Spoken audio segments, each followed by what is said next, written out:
This is Hugh Dunstan.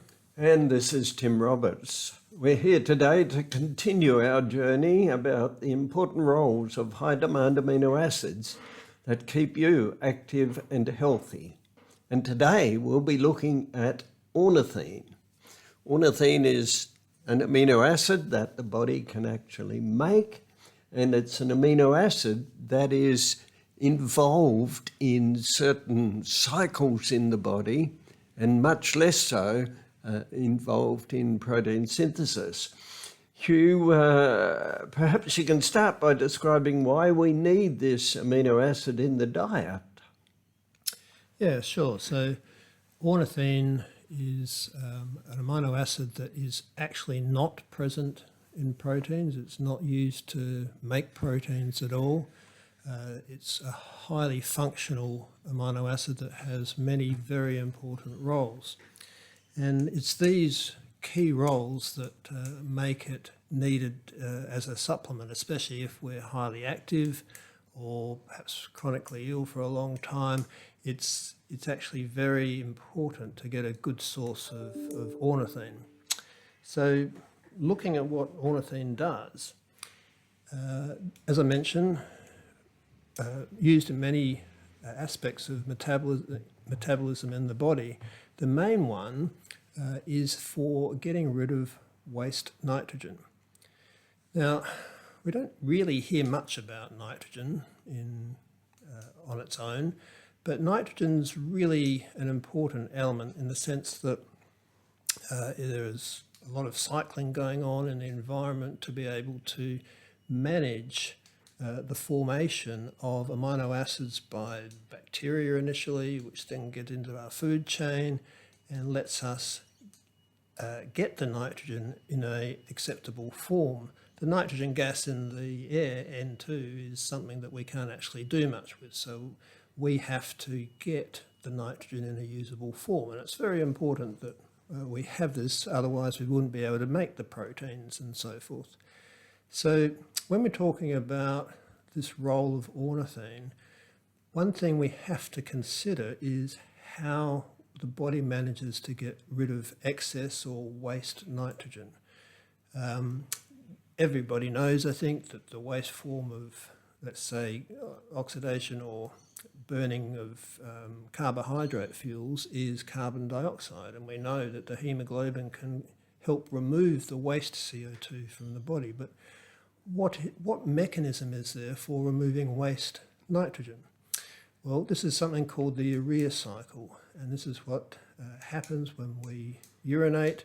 We are actually getting rid of very high quantities of waste nitrogen.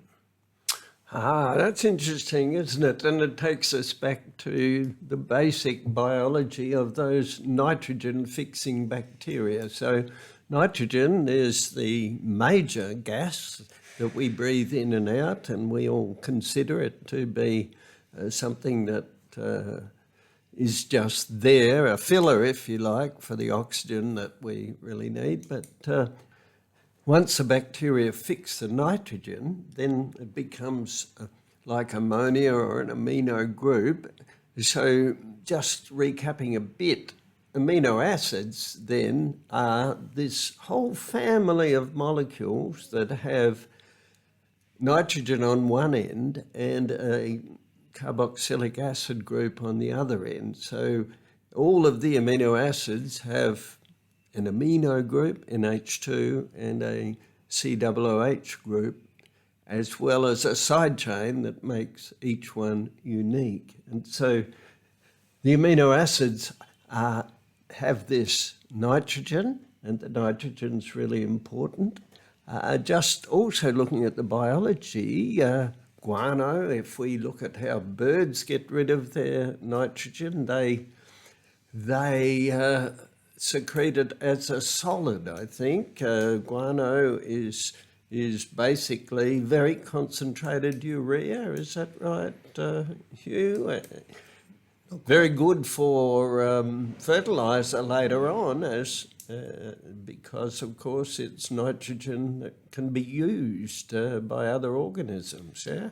Yes, it's a slightly different biochemical process of of removal, but the concept is definitely the same. And well, why do we need to get rid of the waste?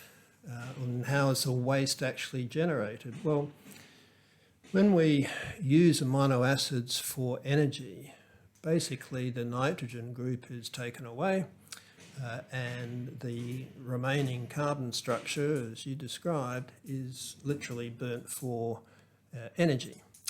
So there is this nitrogen floating around as a waste product, and it's in the form of an ammonia group.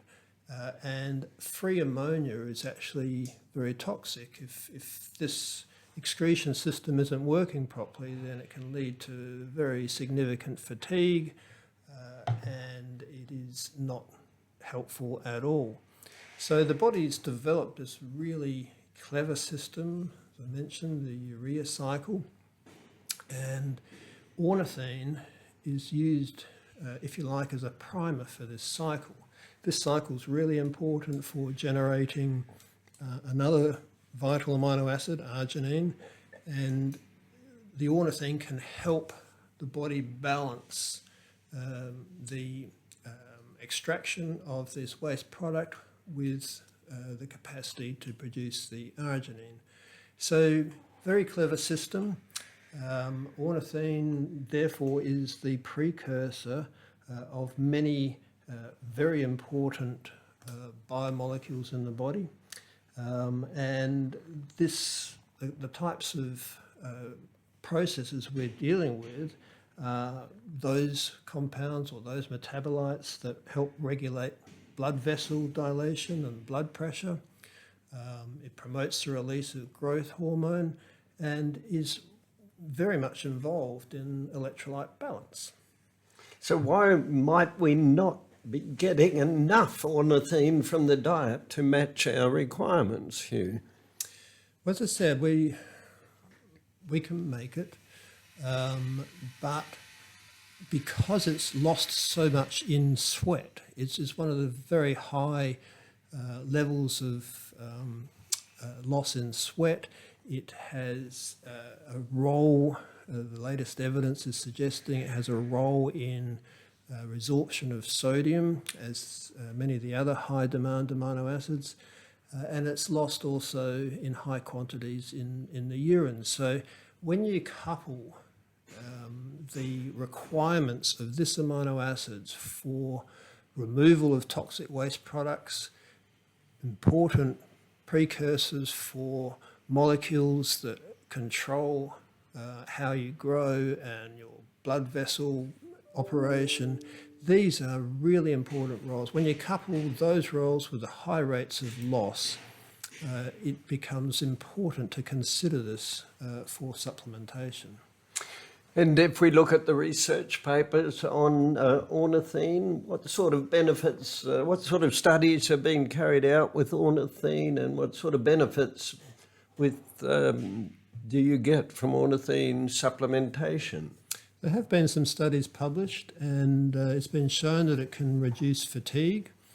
It's, I guess, considered a slightly ketogenic supplement because it helps remove the waste nitrogen from the powerhouse of the cells, that's the mitochondria.